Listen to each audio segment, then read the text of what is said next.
Well, thank you again, everyone, for joining us for today's webinar, Staying Relevant in the Appraisal Industry. We have some great presenters for you today, and this is sponsored by Class Valuation, DataMaster, and McKissock Learning. Mel, I'm going to hand this over to you and let you do the introductions of the presenter and talk about everything that we're going to talk about. Great. Thank you very much, Jim. Hello, appraisers, and welcome to an Appraisal Buzz webinar.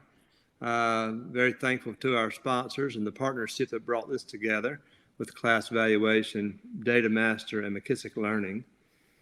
This is the first of 4 webinars that we have planned for you in 2022.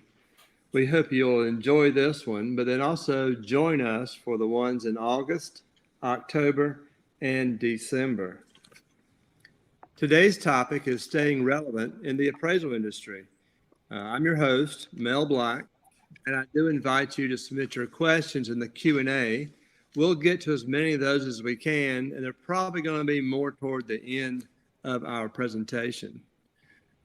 We've got a group of presenters here that I think you're going to enjoy very much. I think they bring a lot to the table and know what they're doing.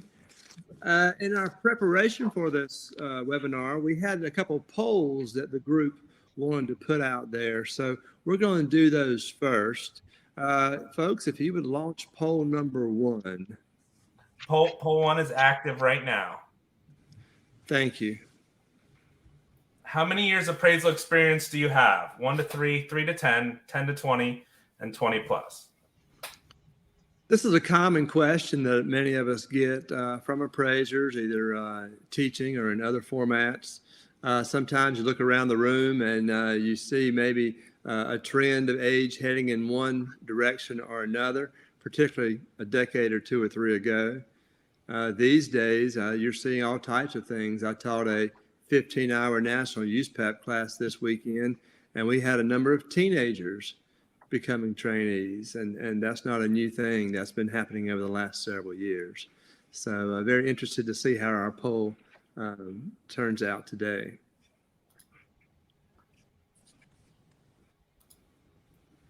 All right, I've closed that. We have about 50% or 20 or more years with the poll.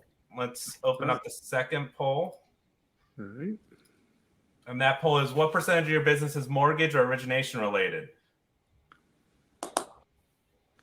So that poll is open now. I invite you to give us your answer. We expect this to be all over the board and very interested in what our attendees have to say on this.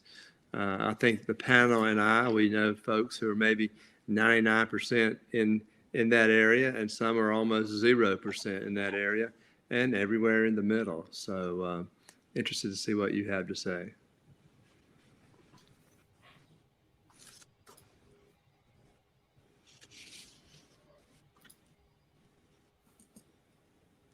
How are we looking, Jim? Looks like we have about 60% that are in the 75% to 99% range. Mm-hmm. And about 6% have less than 25%. So I'll get ready to close that as a couple more responses coming in. So it'll pop up for everyone. So Mel, I'll hand it over to you.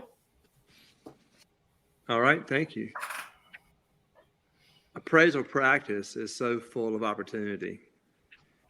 Not only in what many of us see to be the typical practice, as our poll maybe just bore out, of having a lender as a client and an intended use related to the mortgage transaction, but also a wide variety of appraisal practice opportunities that involve maybe not doing an appraisal or not doing an appraisal review, or maybe some opportunities involving technology, or that maybe take your skills that you've honed over the years as an appraiser and use those in a different way within appraisal practice, or maybe take those outside of appraisal practice into valuation services. So as an appraiser, how do you leverage technology? How do you apply your core skills in new ways? How do you take advantage of the flexibility of USPAP and do all this to stay relevant in today's world? Well, luckily with us today, we have 3 experts who are going to address those topics and possibly even more. We'll see where we're going with this. And I think we're very fortunate to have with us today Lamar Ellis, Matt Simmons, and Jared Preisler. Gentlemen, if you would, just take just a moment and introduce yourself. And we'll start with Lamar first, please. Well, hello. I can see my thing is a little bit unstable, but we're trying to correct it here. My name is Lamar Ellis, and I want to open your mind to drone technology. I'd like to thank Class Valuation, DataMaster, McKissock, and Appraisal Buzz for hosting this presentation and staying relevant in the appraisal industry. And I especially want to thank Paul Steinmetz, the marketing manager for Class Valuation, Jim Morrison, the VP of Marketing and Sales for Appraisal Buzz, and Mel Black, McKissock's Learning's Director of Appraisal Innovation, for moderating this.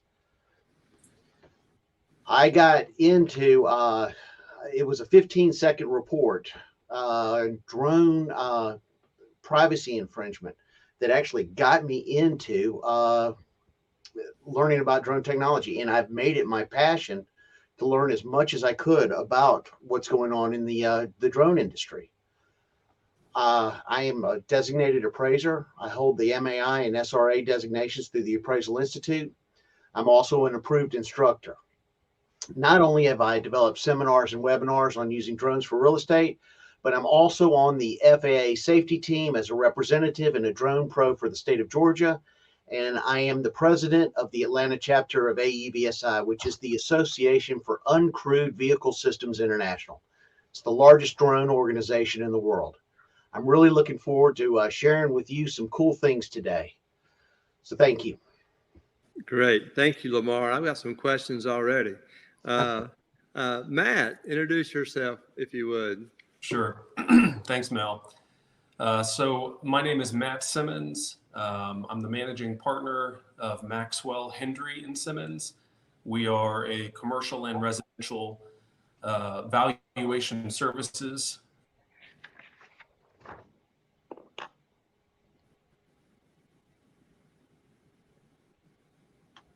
We do all variety of real estate appraisal, a lot of work that's even outside of the sphere of appraisal, and we're going to talk about that in a little bit more detail here shortly.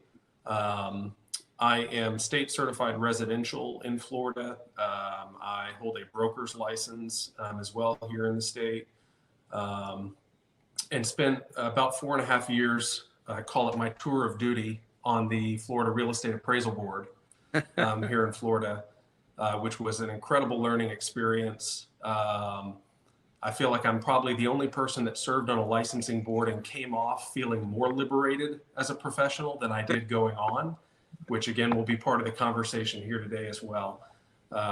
Lamar mentioned, obviously, thanks to Appraisal Buzz, Class Valuation, McKissock, and DataMaster for organizing this. This is a much needed topic, so I'm excited to be here today. Thank you very much. Jared. Yes, Mel, thanks. And I'm grateful to be on with Lamar and Matt as well. My name is Jared Preisler. I'm a certified residential appraiser in the Utah area, northern Utah specifically. I'm started my 27th year as appraising just this year. I'm also a AQB certified USPAP instructor, and I teach multiple courses and seminars for the Appraisal Institute. I've helped develop courses as well. I'm also the chief appraiser for DataMaster. I have a fee appraisal business that I also stay kind of relevant. The technology that I'm going to talk about today and the tools and tips that I'm going to present a little bit later on are things that I use on a daily basis in my practice. And so I think I'm scanning through some of the Q&As here. Kip asked if we're going to get to some meat, and definitely, Kip, I think hold on, and we're going to get there. I'm especially going to give you some tips on how to stay relevant, especially as the market's changing, and maybe where your work where you get your work changes. So I'm passionate about real estate, and I've been very, very blessed that the profession has given back quite a bit to me And so I'm excited to share with you today. Excellent. Thank you, gentlemen. I appreciate those introductions.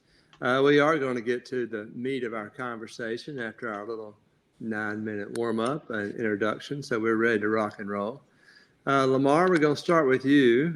You have so many things to talk about, but I want to share this, is that sometimes we as appraisers see our peers with their nose to the 1004 grindstone. Maybe they're working to try to keep above water.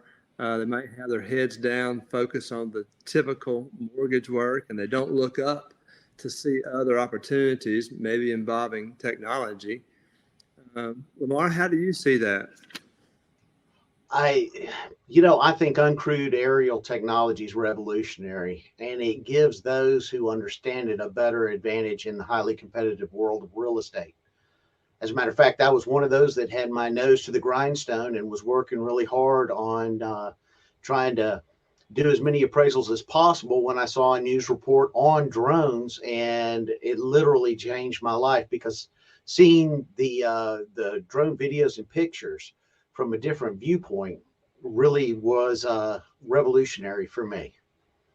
Not only do drones give you access to hard to reach places and obtain more images from different angles, they're also more time efficient to use, which means you can fly in fair weather conditions.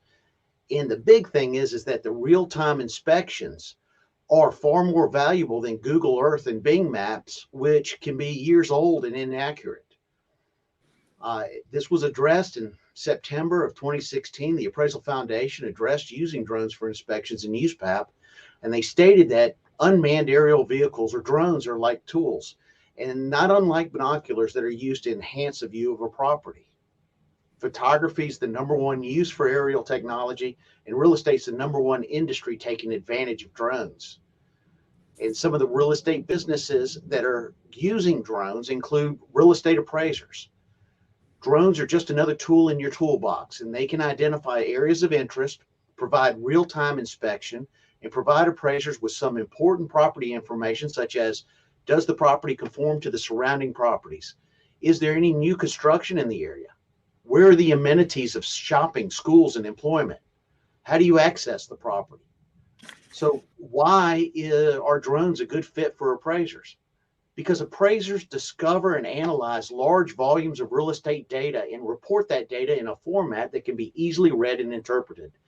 Generated reports provide necessary information to make educated and informed decisions on real estate.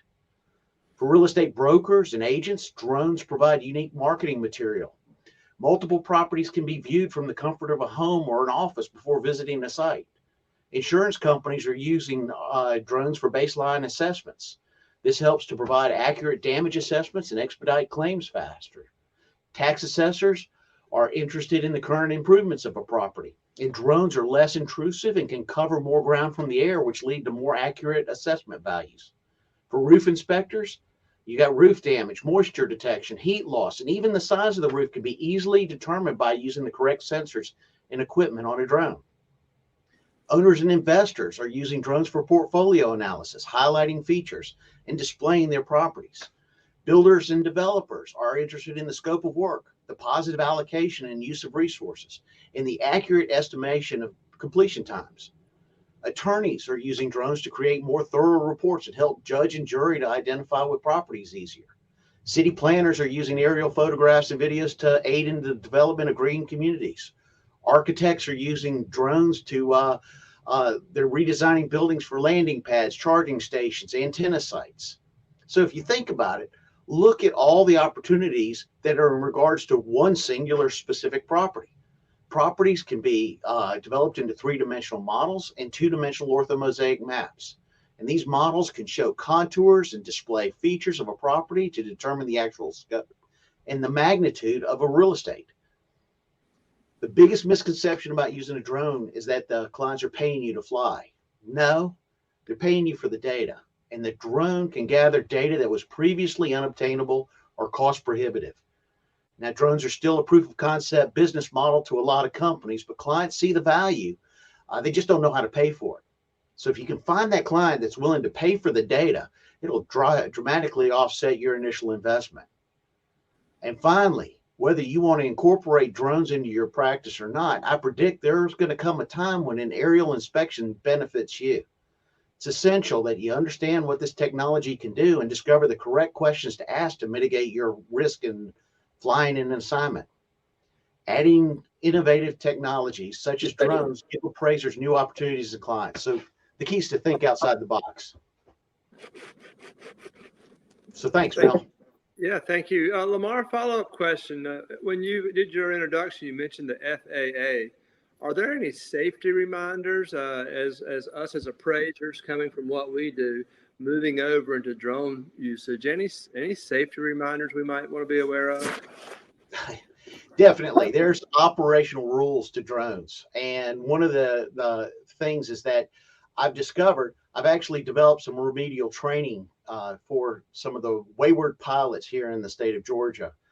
And the big thing is that people buy a drone and they don't even look to see if there's any rules or regulations that go along with it. And so if you're going to fly for a commercial use, it's called Part 107. You need a Part 107 certification. And that requires you to take a test and to take a training class. If you pass it, you'll have the certification to fly. Also, you need to register your drones too. So it's that's one of the things that I'm trying to educate people on. Good. Thank you, Mel. Yes, Lamar. Thank you. Thank you. I look forward to moving forward in our discussion time. Matt, you're next. It seems like you and I share an affinity for Advisory Opinion 21 on USPAP compliance. We met each other last week for the first time and feel like we're kindred spirits already. I think we understand the variety of activities within appraisal practice. I think you can make a real good case for taking those skills, and as an appraiser who maybe is doing mortgage work, maybe there's a slowdown. How might that appraiser use those skills to provide other services? What are your thoughts?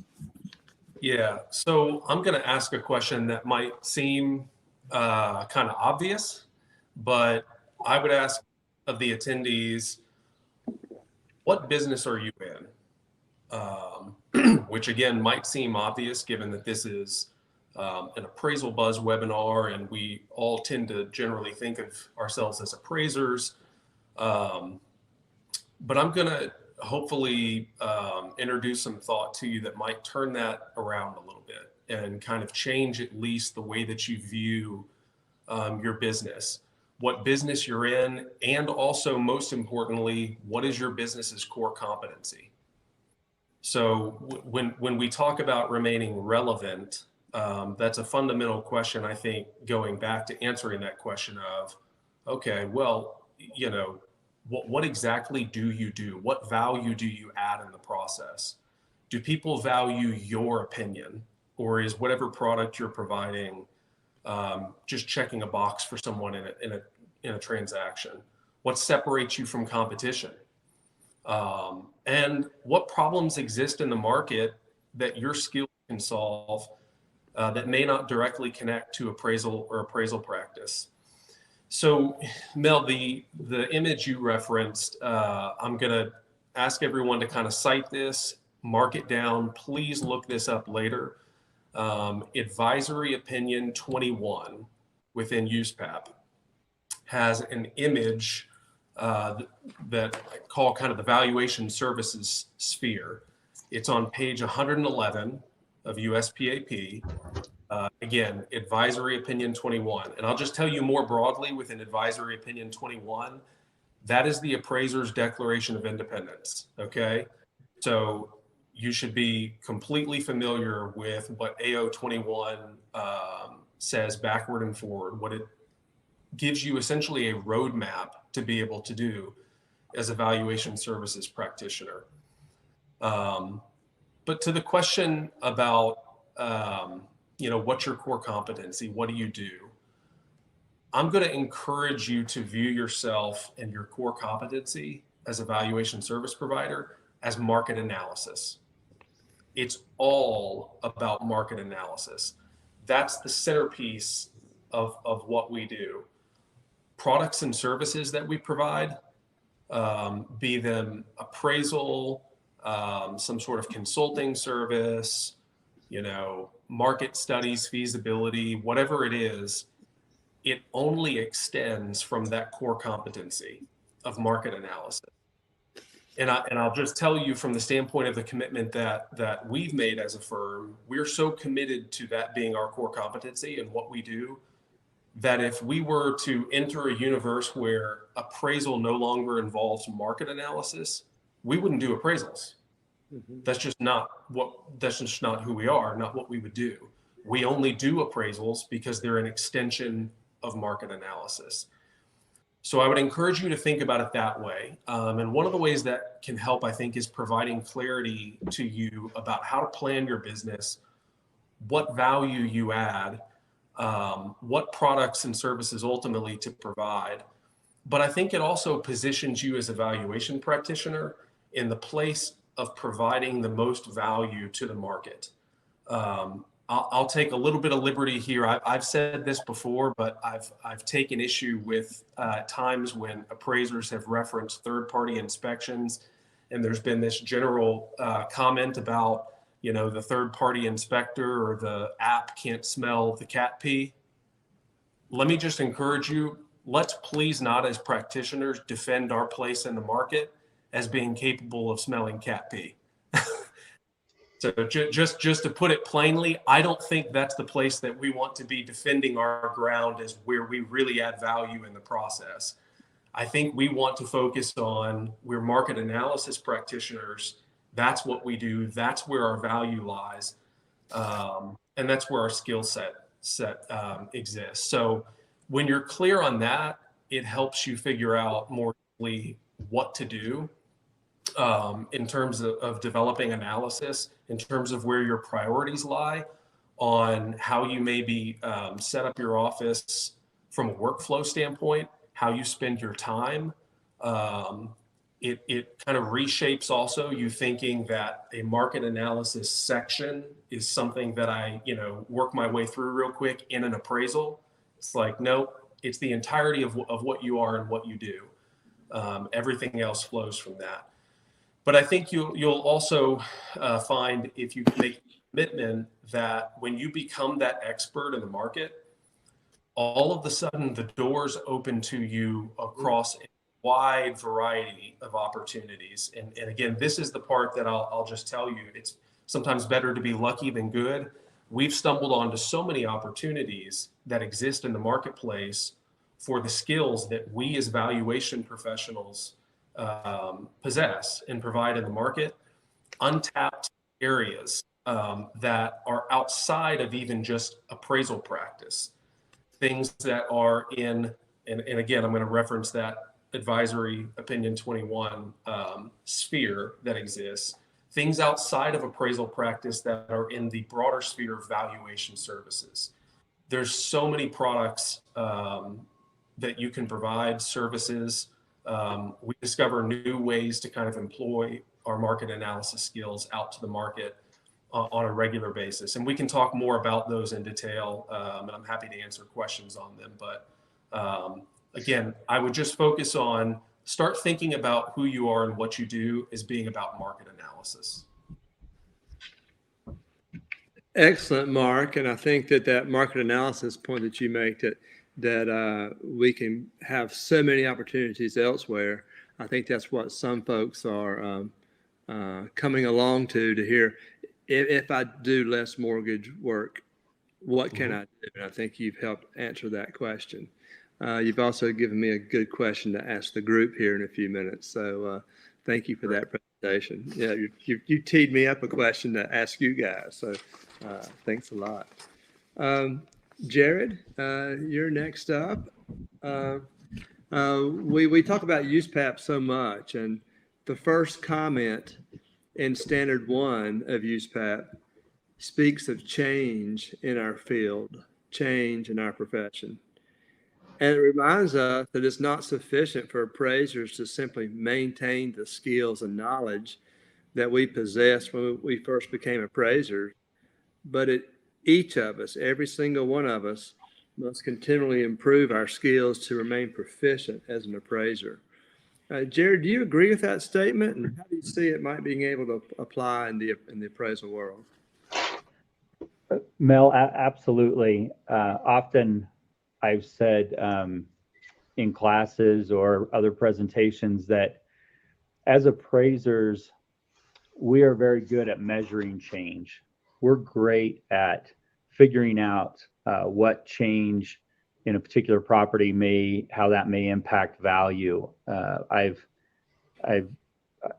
I want to know what a remodeled kitchen's going to do to my house, I'm going to call an appraiser. If I want to know what adding a fence or a swimming pool or an addition, a mother-in-law apartment, any of those things to my home or my property, how is that going to impact value? I can call an appraiser, and we're very, very good at measuring that change. What I think we're not so good as a profession, not maybe individually, but I'm being very stereotypical here, is we're not good at changing or embracing that change. We're very slow to adopt change within our industry. And I think, USPAP clearly says, especially Advisory Opinion 37, that it's important for us to understand and embrace that the skill set that we had coming into this industry. However you came to become an appraiser, whatever your path was, that skill set, that history that you bring with you is very, very important, but it's not enough to stay static. I've been appraising quite a while, and I remember the first time I started appraising, I had owned 60 rental properties. I'd managed a siding and remodeling company. I knew a lot about building. I had built two homes prior to becoming an appraiser, and my trainer, he took me step by step, and I learned so much that I could add on to that skill set. So Mel, I appreciate that introduction. I was thinking earlier as we were going through this last week that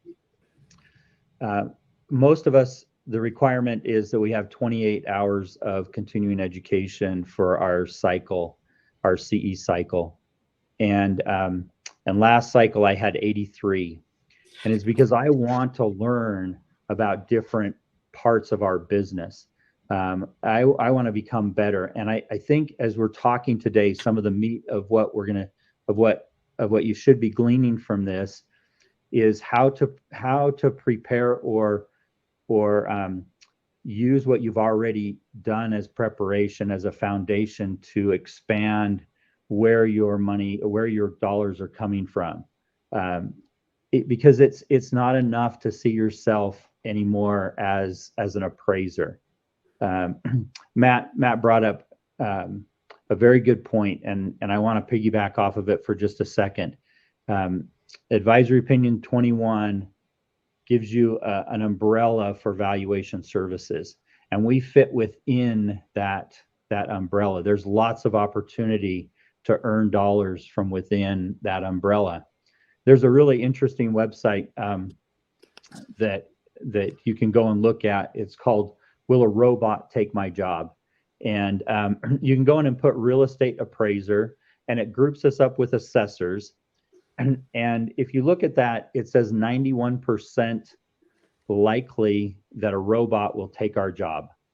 Now that's not very encouraging in an Appraisal Buzz webinar where we're talking about being relevant in the future, right? But if you change the search just a little bit and you look at analyst, an investment analyst, real estate analyst, it drops to 46%. So 46% chance that a robot's going to be able to take my job. And where that analytic side starts and evolves out of is what Matt was talking about in the market analysis.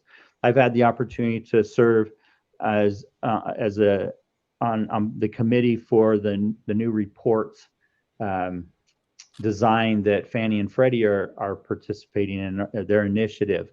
And it's interesting to me as we started that process a while ago, the focus was really on market analysis. As you look at the examples of the potential new reports that are available, there's a lot more of the report that deals with highest and best use, that deals with market analysis. I don't think we get to a comp grid until well into the report. I think it's somewhere in the neighborhood of page, I don't know, 14 or 15, 16, way down, because all of our data should evolve out of our definition or delineation of the market.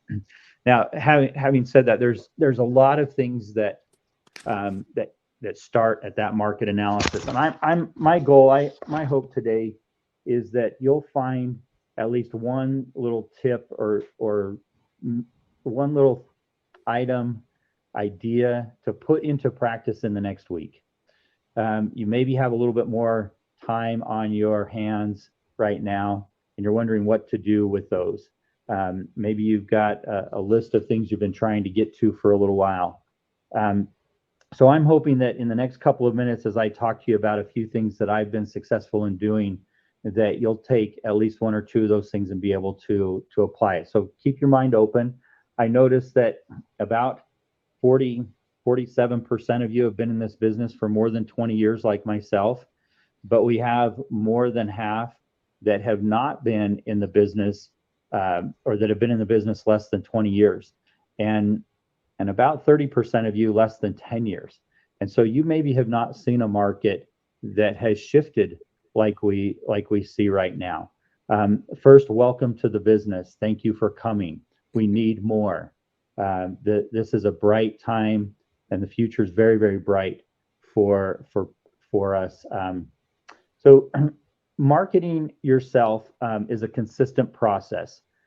And you should be focusing on it, if not at least weekly, if not daily, at least weekly. So, and what I mean by focusing on it, put a calendar event in your Google Calendar or whatever calendar system you use. Say, I'm going to spend an hour marketing today or 2 hours marketing today. Treat this like a business. And as you look at the things that you can do to market, I'm going to give you a couple of suggestions of some things that have worked very well for me. Put together, first of all, some marketing material, some meaningful appraisal-related topics that you can call some real estate brokers or loan officers. Mostly, I focus on mortgage brokers that have offices of more than 2 or 3 loan officers, real estate agents that have 5 or 6 or more real estate agents in them. And then I'll call them and ask them if I can come and present at their weekly sales meeting. These meetings are not very long. They usually keep them to an hour, and they always are looking for content.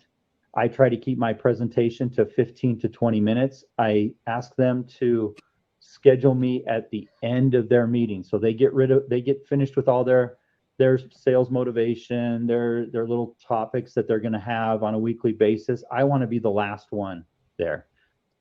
Even though I only present for 15 or 20 minutes, I never end at 20 minutes. The questions start coming. And I've been doing this for a long time. Less than 50% of my business is lender-related business at this point. The bulk of my business has nothing to do with the rising interest rates. It's evolved that way because I've spent a lot of time marketing myself. Last week I received 3 orders from a real estate agent. 2 were listing appraisals where he's not really sure where the market is going. And it's not that he can't do a CMA, because he can do a CMA. He just doesn't know how to advise his clients when they start doing price reductions.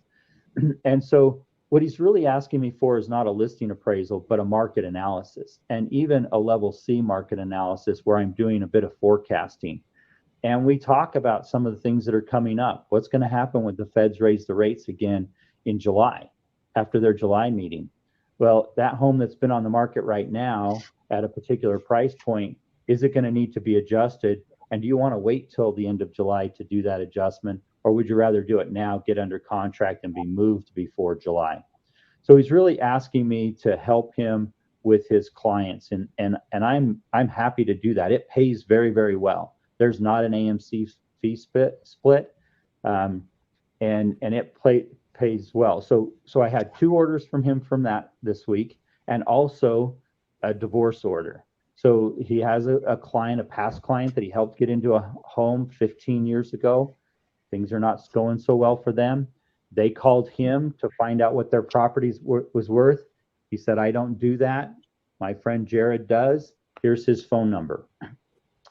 He is good on an annual basis for the last 15 years for between 10 and 15 orders a year.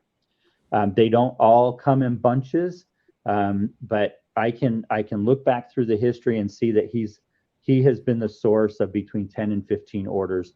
And I know in your market, you're going to have 10 or 15 agents that, as you market to them, are going to come out of, are eventually going to trust you and send you that work. The other thing that tends to come out of these presentations, somebody I saw had a question about ANSI and how that works. I'm doing a lot of sketch work right now. And I think there's some great tools for doing some sketching. My market, it's very lucrative. The fees that I'm getting are better than my regular hourly rate for doing a sketch. I do them to ANSI standard.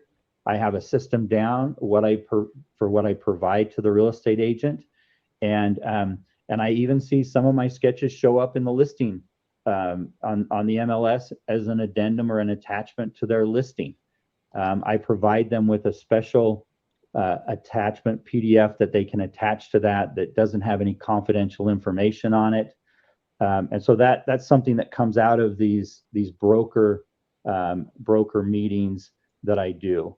I've put together, and I know you're not going to be able to see it on here. Maybe I can show you. I put together a list of the top 50 questions that are asked to me by real estate agents and loan officers. And then I broke them into 9 major groups.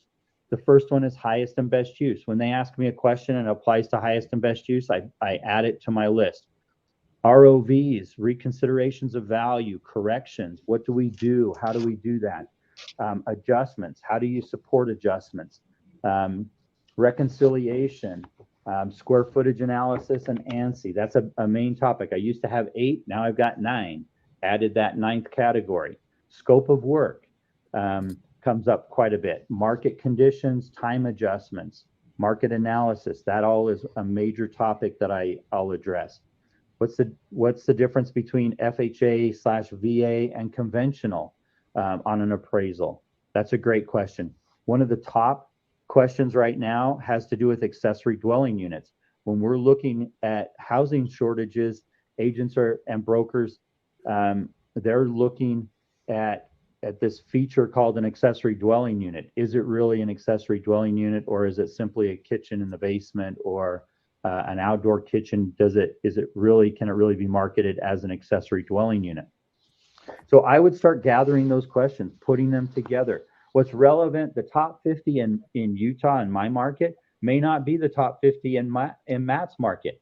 In fact, we were talking last week, and it was very, very different. I had an assignment to do a 55 and older rent analysis in a 55 and older community.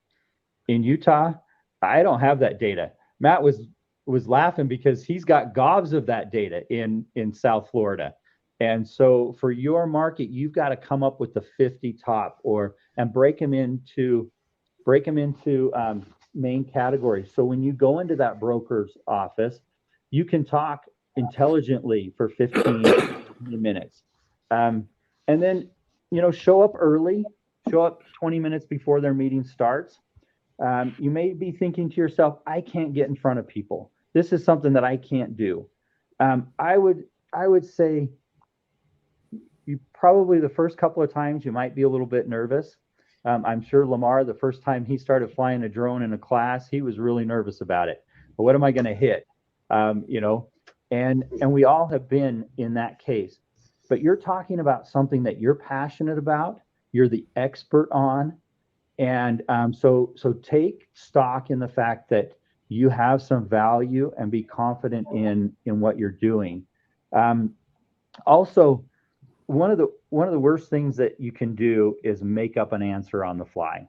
If somebody asks you a question that you don't know, and as a USPAP instructor, and Mel has been in this as well, if somebody asks you a question and you don't know, don't make something up. Say, I don't know, that's a great question. I haven't thought about that. Let me get back to you. And then get back to them. Go and find out the answer and then get back to them. That is something that you'll have much more respect from those that you're presenting to, and your business will grow faster if you're upfront and honest with them and you follow up. And so one other marketing idea for in your area is the idea, I partner a lot with commercial appraisers in my area. Today, our focus is mostly residential. I think folks that are on here are mostly residential appraisers. You have commercial appraisers in your area that do some very complex work, and maybe they're doing some eminent domain work. They're doing some yellow book work. They're doing some stuff that maybe seems odd to us as residentially focused appraisers. There's inevitably they're going to come across a situation in which there's a residential component within their assignment. And honestly, commercial appraisers are not so great at residential components. And so I market to the commercial appraisers. I let them know that I'm happy to help them and assist them. I'll prepare a report that becomes part of their report. I don't sign their report. There's a lot of USPAP issues, and you want to make sure that you're following USPAP, and they can help you with that. But they might rely on you for what the residential value of that property may be as part of a bigger assignment that they're doing. And again, very lucrative business. The other thing I would say is when you're doing non-lender work, you need to set up a system within your office. We have an order form in our office. We have a checklist for every report. It's a lot easier to get sloppy in non-lender work. You don't have the advantage of second eyes on your report, of going through a tool that maybe looks at your report for errors or inconsistencies. And so having a system in place will keep you out of trouble, and will help you to make it a very systematic, especially when it comes to asking the questions about who's my client, who's my intended user, what's the intended use, what's the due date. If you miss due dates, your credibility is going to go down. And so those are some of the things that I would say as far as marketing yourself. One thing that I'd like to focus Jared, a little bit on. I was going to say, Jared, I think you're doing a great job. You're answering some of the questions in the Q&A as you get along, so you're doing great. I think one of the things you did really well with was your list of questions, those 50, and to develop those in your own market. So those of you asking for a copy, it might be an actual helpful exercise for you to develop your own. And then I got a question, Jared. I think you're helping change a paradigm here in your marketing, listing agents. One of the questions was, well, why are we marketing to listing agents? They can't choose the appraiser in a mortgage loan. And guys, I think one of the entire reasons we're here is to look up beyond the mortgage loan situation and look at those appraisals to help list property. Maybe that real estate agent's client gets something like Jared just mentioned, and that they need you for a tax appeal or a eminent domain or a gift tax. There's so much appraising outside the market world. So Jared, you were nailing them as you were going through. Mel, one thing I wanted to just end with is I would say change the way you think of yourself. There's tons of examples of paradigm shifts out there. AT&T is a classic example. When deregulation came and AT&T saw themselves, instead of as a telephone company, they consciously rebranded themselves as a communications company. And I really wonder what would have happened to the railroads if they had saw themselves as a transportation company, not a railroad company. As appraisers, we need to quit looking at ourselves as appraisers, as form fillers, and see yourself as a provider of valuation services, or some other catchy term that expands your view of what you are. And I would just leave you with that and say, the future is very bright for those of us that provide valuation services. Very well said. Very well said. I did see a question from someone who said they had no question. Great webinar. Hope appraisers are taking this to heart and apply it. One question I saw, and I want to maybe direct this toward Matt, that there was a question asking for a specific example of a service. I know we use a lot of broad labels, appraisal practice, valuation services, but could you name us a service other than appraisal or appraisal review that an appraiser might want to look at in staying relevant? Yeah. So, I mean, I could name probably a dozen, but I'll focus on a couple leads that are specific things that people can look into and think about. One of them is tax appeal work. You can certainly do that in the context of appraisal practice, but we actually do a lot of our tax appeal work outside of that context in a valuation services consulting capacity. Again, I referenced advisory opinion 21 earlier. There's a great explanation of how you can do that. Let me just go ahead and throw some shock and awe out at everyone here. You can operate on a contingency fee as a valuation services provider. So take that for what you want. But AO 21 and some other references will kind of point to you on how to accomplish that. But let me give you one other example here really quickly, because we stumbled into this about 10 years ago, and it is a huge untapped market. Okay, we do now what we call value impact studies. All right. So in almost every jurisdiction in the country, every municipality, the land development code, if you want to go, say rezone a property and build, apartments or, a commercial office building, whatever you want to do, part of rezoning approval requires that you don't negatively impact surrounding property values. Of course, we deal with that all the time through external obsolescence when we're looking at properties on a fee basis. What we discovered about 10 years ago, inadvertently by getting pulled into a land use case, is that no one was addressing that issue in the land development process from the valuation side. Planners of the developer might address it, maybe municipal staff might touch it in some capacity. But, if you go in for approval on a project, you've got to demonstrate that, your traffic hits the requirements, and there's got to be a traffic engineer and a report for that.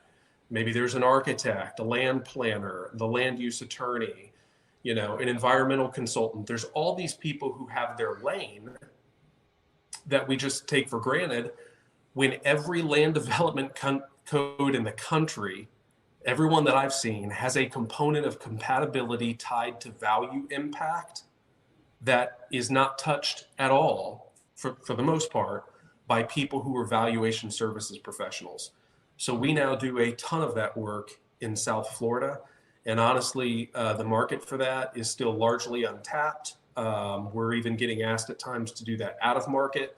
So that's one really specific example right there. But again, there's probably eight to 10 of these that we could dig into the weeds on of exact services and products that you can provide.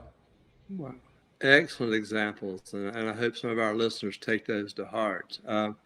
Lamar, could an appraiser who becomes qualified to use a drone, could they use a drone for square footage or finding utility lines and things of that nature and get paid for that? They can.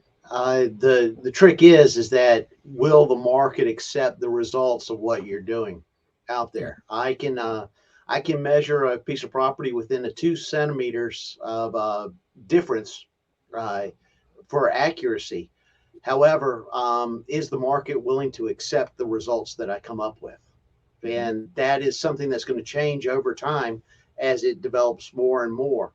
As a matter of fact, there's photogrammetry, there's LiDAR, there's various ways of looking at properties. And the interesting thing is that appraisers that I've they look at properties in just the valuation side. But if you think about it, you're doing an insurance replacement cost, and you're doing the appraisal can be used for builders and can be used for the homeowner. So there's a lot of other things that can be tossed in when you toss a drone into the equation.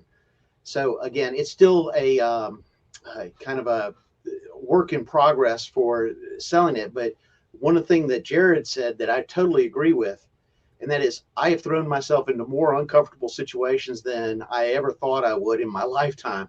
And every one of those, every time I do, I get a little bit more experience, and I get a little bit more challenged, and I become a little bit more confident in what I do.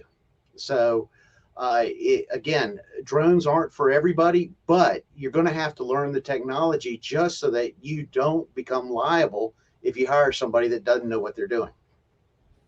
So Excellent. Thank you. I have spent a good many years, couple of decades, traveling my home state, North Carolina, speaking to appraiser groups and teaching appraisers CE and qualifying education. And there's one particular appraiser in one particular town who early on, I think at a break, let me know that they do zero mortgage work. And we chatted about how they have this marketing plan. And Jared, you two are cut from the same cloth, because every week they had an idea how they were going to market themselves to attorneys, CPAs, and real estate agents. And as I would see them every year at a CE class, they would say, shh, secret. And because when everybody starts to complain about the mortgage world, and well, I didn't get the address right, I get this call back, or the AMC asked me to do this, or the agent wants me to look at forced sales that aren't even comps, this person sitting there by the side just smiling and saying, I don't get that. And I get really, really good fees that I keep all of it. And so that person has asked me not to identify them, so I'm not. But they've been doing that probably about 15 years, and they're very happy that way. So I encourage you all to listen to what our three experts have had to say. Excellent comments. Gentlemen, we've got about 6 minutes left. Anything that you heard from another person's presentation that you want to address or add on to?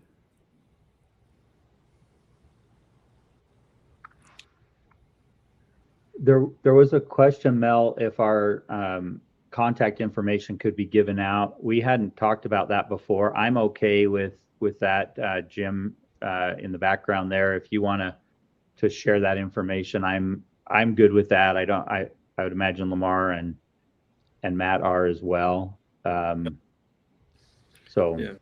yeah.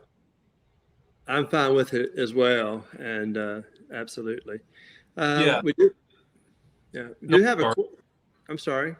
Go ahead. Why don't you guys just give out your contact information now, and then also they can also email comments at appraisalbuzz.com, and we can give it later. But if you want to give it live now, they can write it down, and it'll be on the recording. So I'll start. My name is Jared Preisler. Last name is spelled Preisler. And my email address is Jared, Jared, Preisler, Preisler,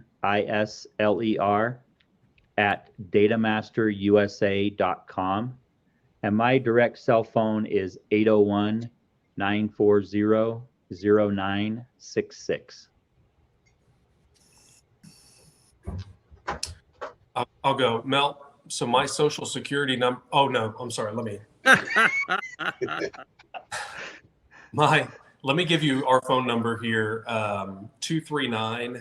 337-0555. Our website has all the info to contact me. MHS for Maxwell, Hendry, Simmons, appraisal.com. So www.mhsappraisal.com. I'm an open book. I'll tell you one thing that's a little bit interesting about some of the work I described to you for value impact. Much of this work is in the public domain already. It's not appraisal related, and so it's not subject to the same confidentiality requirements. So I'm happy if you reach out to even share some of the specific work product. You want specifics, you want details. What does this look like? How do you do it? I'll show it to you. So feel free to reach out. All right. I guess it's me.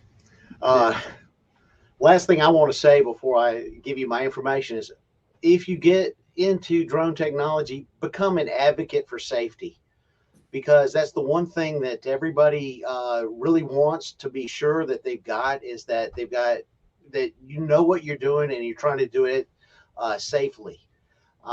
My best contact right now is LinkedIn. Lamar H. Ellis III is on LinkedIn, and then my email address is Ellis @bellsouth.net. I thought it was kind of clever when I did it, Ellis III @bellsouth.net, but you know, it's Ellis @bellsouth.net. And my direct line is 404-617-1110. I've got time for everybody. I love what I do, and there certainly is a lot of opportunities out there for everyone that wants to think about incorporating this or learning, you know, if they're hiring somebody that's doing it right. So thank you so very much. Excellent, excellent. There was one question in there I wanted to quickly try to answer, and I'm going to provide the best answer I can fast. You guys fill in where I needed it. Someone was asking for a practical way. If we are going to market to lawyers and CPAs, why? And what's some of the work? And for lawyers, tax appeals was mentioned already. Does that lawyer handle tax appeals? Is it eminent domain? Is it condemnation? Do they have easement work to do? Do they have partition cases that might be the need an appraiser? And certainly in equitable distribution related to a divorce, you're going to have an appraiser there as well. And two, there are many, many appraisers that have a fine career being a witness on the stand, and they get paid very, very well. I'm a lawyer as well, and we have an occasion to hire appraisers in some of the real estate related litigation that we do. And I enjoy that very much. And I don't mind cross-examining appraisers either. Yes. CPAs, I think we have a gift tax, estate planning. I'm not so sure on the CPA side, but just know there's plenty of work to be able to take your skills and your core competencies and spread those out. How are we doing on time, Jim? Is it time for us to wrap up? We got, yeah, it's 3 o'clock exactly. So perfect timing, Mel. I really appreciate that. Okay, well, folks, this was a fantastic experience. I've really enjoyed being with our panel of 3 experts, and I want to thank each of you, all 3 of you, for sharing your time and preparing and giving your expertise today, and the positive, encouraging viewpoints that you've had to help us shift our paradigms. I'm sure our listeners took a whole lot of notes. To our listeners, thank you for being part of our first webinar of 4. Our next one is planned for August 9th, and it's on adjustments. Until then, I'm your host, Mel Black. May all your results be credible. Thank you all Mel. so much. That was great information. We really appreciate you joining us. And I'm getting a lot of questions, and that's good that people want the recordings of this. So it usually takes about an hour or so to process after the recording, and then it'll automatically be emailed to everybody that's registered. If you don't, like I said, email comments@appraisalbuzz.com, and we can send you the link there as well. Thank you all for joining us again, and have a great day. And we also want to thank our sponsors, Class Valuation, McKissock, and DataMaster. Thanks, and have a great day. Thank you, folks. Thank you. Thanks, guys.